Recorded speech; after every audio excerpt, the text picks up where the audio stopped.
Assalamualaikum warahmatullahi wabarakatuh. Perkenalkan, nama saya Dina Sriwahyuni, NIM 19060008.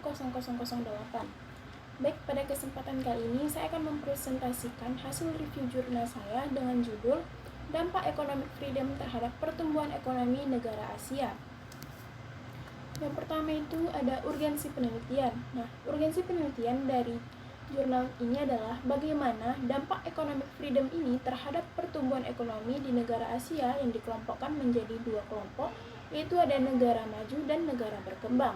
Nah, yang kedua itu ada tujuan penelitian.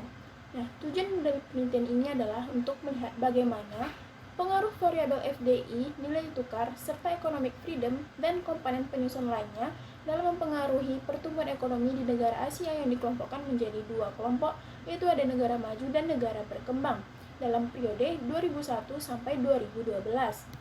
Nah, yang ketiga yaitu ada hipotesis. Nah, hipotesis dari penelitian ini adalah menjelaskan hubungan antara variabel FDI dan nilai tukar sebagai variabel klasik ternyata terbukti secara nyata berpengaruh positif terhadap pertumbuhan ekonomi baik di negara maju maupun negara berkembang. Nah, yang keempat yaitu ada kerangka penelitian. Dalam penelitian ini ia menggunakan 5 kerangka, yaitu yang pertama ada kerangka model pengaruh economic freedom terhadap pertumbuhan ekonomi. Yang kedua ada kerangka model pengaruh rule of law terhadap pertumbuhan ekonomi.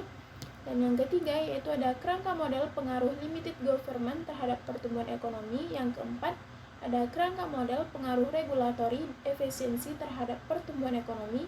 Dan yang kelima yaitu ada kerangka model pengaruh open market terhadap pertumbuhan ekonomi. Yang keenam yaitu ada metode penelitian. Nah, dalam jurnal ini ia menggunakan metode analisis data panel, serta data yang diperoleh, ia memperoleh data dari World Bank. Nah, yang keempat yaitu ada variabel. Dalam jurnal ini ada dua variabel, yaitu ada variabel independen dan variabel dependent. Variabel independen dalam penelitian ini adalah economic freedom, FDI, dan nilai tukar. Sedangkan variabel dependent dalam penelitian ini adalah pertumbuhan ekonomi. Nah, yang ketujuh yaitu ada formula. Formula ini sebagian dari merupakan rumus-rumus dalam menyusun penelitian ini. Di sini peneliti menggunakan 5 formula. Nah, yang kedelapan yaitu ada kebijakan. Nah, korelasi yang negatif antara pertumbuhan ekonomi dan kebebasan ekonomi menunjukkan bahwa negara-negara di Asia, baik negara maju maupun negara berkembang, ternyata belum siap memanfaatkan kebebasan ekonomi untuk meningkatkan pertumbuhan ekonominya. Baik komponen penyusun ekonomi tersebut berpengaruh signifikan terhadap pertumbuhan ekonomi di negara yang sedang berkembang, yaitu ada variabel property right, business freedom, trade freedom, dan financial freedom. Nah, yang kedua yaitu komponen penyusun economic freedom tersebut ternyata terbukti berpengaruh signifikan terhadap pertumbuhan ekonomi di negara maju di Asia, yaitu ada variabel property right, freedom from corruption, government spending, monetary freedom, business freedom, dan financial freedom.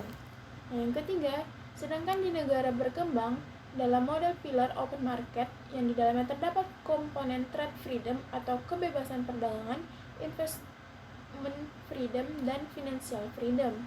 Nah, yang terakhir, di negara maju, model pilar rule of law merupakan salah satu pilar economic freedom yang di dalamnya terdapat 2 komponen penyusun, yaitu ada property right dan freedom from corruption.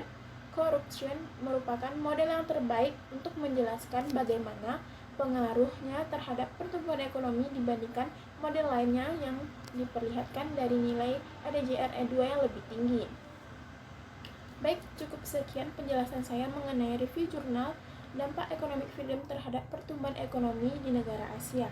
Apabila ada salah, saya mohon maaf. Sekian. Wassalamualaikum warahmatullahi wabarakatuh.